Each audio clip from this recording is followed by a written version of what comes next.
Hi hello അസ്സലാമലൈക്കും welcome back to my channel. അപ്പോൾ ഇന്നൊരു എളുപ്പത്തിലുള്ളൊരു കടലക്കറിയാണ്. അപ്പോൾ ഇത് തയ്യാറാക്കുന്നത് എങ്ങനെയാണെന്ന് നോക്കാം നമുക്ക്. കടല തലേദിവസം തന്നെ വെള്ളത്തിലിട്ട് കുതിർത്ത് വെക്കണം. ഒരു 8 മണിക്കൂറെങ്കിലും ഇത് കുതിർത്ത് വെച്ചിരുന്നാൽ പെട്ടെന്ന് വെന്ത് കിട്ടുന്നതാണ്. ഇത് പിറ്റേ ദിവസം രാവിലെ എടുത്ത് നന്നായിട്ട് കഴുകി വൃത്തിയാക്കി ഒരു കുക്കറിലേക്ക് ഇടുക. കുക്കറിലിട്ടാണ് ഞാൻ വെക്കുന്നത്.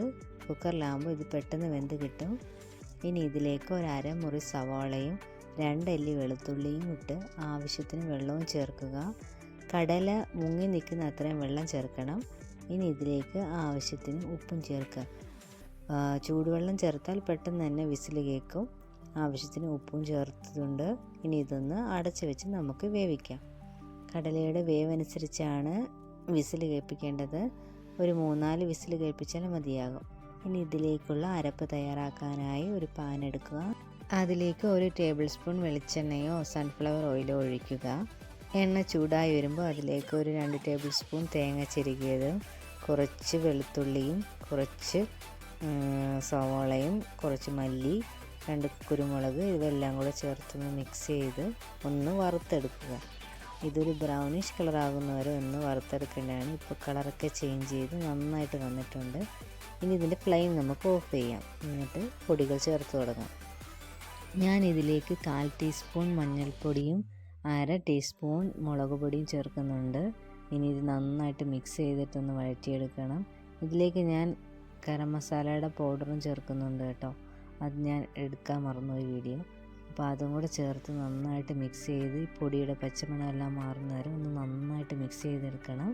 ഇനി ഇതിൻ്റെ ചൂടാറുന്നവരെ മാറ്റി വെക്കുക. അതിനുശേഷം ഒരു മിക്സിയുടെ ജാറിലേക്ക് ഒഴിച്ചിട്ട് കുറച്ച് വെള്ളം ഒഴിച്ച് നന്നായിട്ട് അരച്ചെടുക്കുക. അപ്പോൾ കടലയൊക്കെ നന്നായിട്ട് വെന്ത് വന്നിട്ടുണ്ട്. ഇനി ഈ അരച്ച പേസ്റ്റ് നമുക്ക് ഈ കടലയിലേക്ക് ചേർത്ത് കൊടുക്കാം. ഇനി കുറച്ച് വെള്ളവും കൂടെ ആ ജാറിലൊന്ന് മിക്സ് ചെയ്തിട്ട് ഇതിനകത്തേക്ക് ആഡ് ചെയ്യാം. നന്നായിട്ടൊന്ന് ഇളക്കി യോജിപ്പിക്കണം.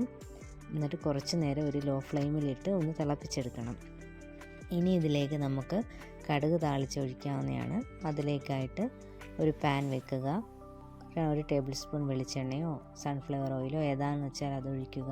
ഒഴിച്ചതിന് ശേഷം അത് ചൂടായി വരുമ്പോൾ 1/4 ടീസ്പൂൺ കടുക് ഇടുക. അത് പൊട്ടി വരുമ്പോൾ അതിലേക്ക് നമുക്ക് വറ്റൽ മുളകും 1 അല്ലി വെളുത്തുള്ളിയും കുറച്ച് സവാള അരിഞ്ഞതും ചെറിയ ഉള്ളി ആണെങ്കിൽ അത്രയും നല്ലത് അതും കുറച്ച് കറിവേപ്പിലയും കൂടെ ഇട്ട് ഒന്ന് പൊട്ടിച്ചെടുത്തതിന് ശേഷം ഇത് നമ്മൾ വേവിച്ച് വെച്ചിരിക്കുന്ന കടലയിലോട്ട് മിക്സ് ചെയ്യാം. അപ്പോൾ സ്വാദിഷ്ടമായ കടലക്കറി റെഡി ആയിട്ടുണ്ട്. എല്ലാവരും ട്രൈ ചെയ്ത് നോക്കുക. വളരെ ഈസിയാണ്, എളുപ്പമാണ്. ട്രൈ ചെയ്തതിന് ശേഷം അഭിപ്രായങ്ങൾ കമൻറ്റിലൂടെ അറിയിക്കുക. അപ്പോൾ ഇഷ്ടപ്പെട്ടെങ്കിൽ എല്ലാവരും ഒന്ന് ലൈക്ക് ചെയ്തും ഷെയർ ചെയ്തും സബ്സ്ക്രൈബ് ചെയ്തും സപ്പോർട്ട് ചെയ്യണേ. അപ്പോൾ മറ്റൊരു വീഡിയോയിലൂടെ കാണുമ്പോഴേക്കും എല്ലാവർക്കും താങ്ക് യു ഫോർ വാച്ചിങ്. എല്ലാവരും ഇനി സപ്പോർട്ട് ചെയ്യുക. അപ്പോൾ